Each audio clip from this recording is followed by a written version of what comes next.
Hey, what is up guys? DRC3 here, back with another My Hero Ultra Impact video, and today we're going to be talking about predictions for the JP 1.5 year anniversary. We're going to be talking about the characters that we think they might release here at the end of the month of November, because that is when the anniversary is going to be happening.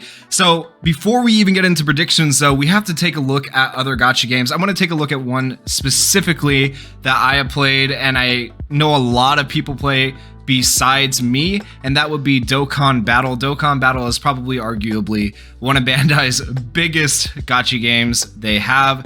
And so for My Hero Ultra Impact to be competitive with another gacha game like Dokkan, they're not going to undercut them or anything. They're both Bandai, and My Hero Ultra Impact realistically isn't going to take any business away from Dokkan, because Dokkan is its own entity. It's going to survive no matter what.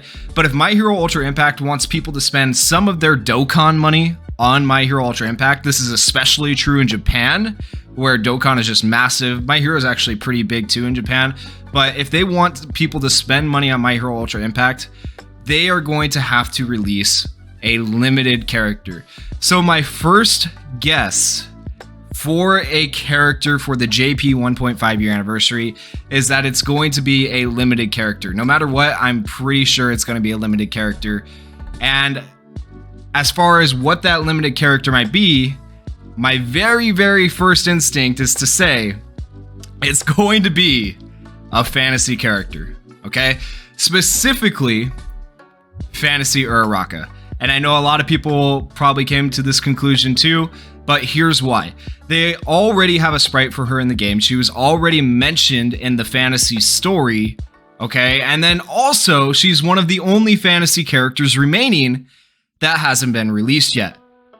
So that's a pretty solid argument for Fantasy Uraraka coming next during the JP 1.5 year anniversary. There will be a lot of hype behind her. People know what to expect with her. They expect her to be broken just like the other fantasy characters, and she is a very good marketing deal for the people at My Hero Ultra Impact to kind of pull away some business from like Dokkan, who during the month of November have the Dragon Ball Heroes collab, which is another limited thing for Dokkan, which draws in a lot of business for them. So they might get a little bit of skim a little bit of money away from Dokkan Battle or other gacha games during this time of the month if they release something really hype like Fantasy Uraraka. Besides Fantasy Uraraka, there is one more fantasy character I could see them releasing, and that would potentially be, I could see, a Fantasy All Might. Because he is mentioned in the story, but realistically, like if we were putting those two into percentages, I'd say it's a 75% chance for Uraraka and a 25% chance for All Might when we're talking about fantasy characters. Now, if they decide not to go down the fantasy character route, which is entirely possible, I do still think it's like 90% likely that we're going to end up with a limited character or an Impact Fest character of some type.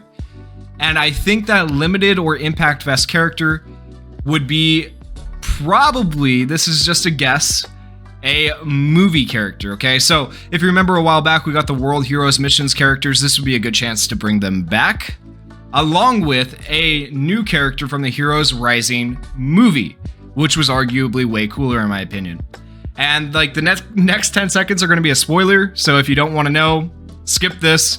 But the Heroes Rising movie, imagine a one-for-all 100% Bakugo or a one-for-all 100% Deku.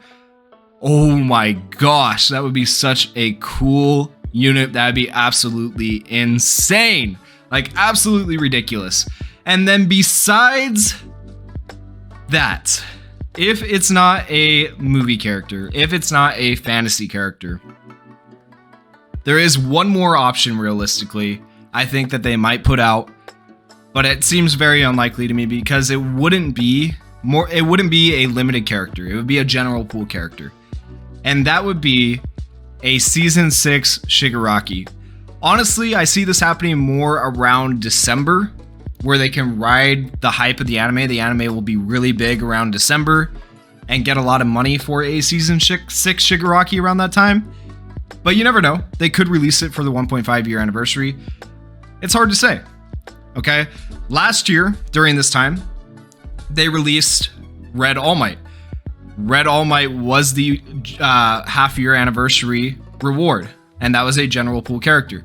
So they might release a general pool character again, but we just don't know for sure. I think if they want to make money though, especially in Japan, they are going to be releasing some sort of limited character. Let me know down in the comments what you guys think. What are your predictions for the 1.5 year anniversary? And if you guys enjoyed the video, please go down there, hit that like button, hit that subscribe button, and peace!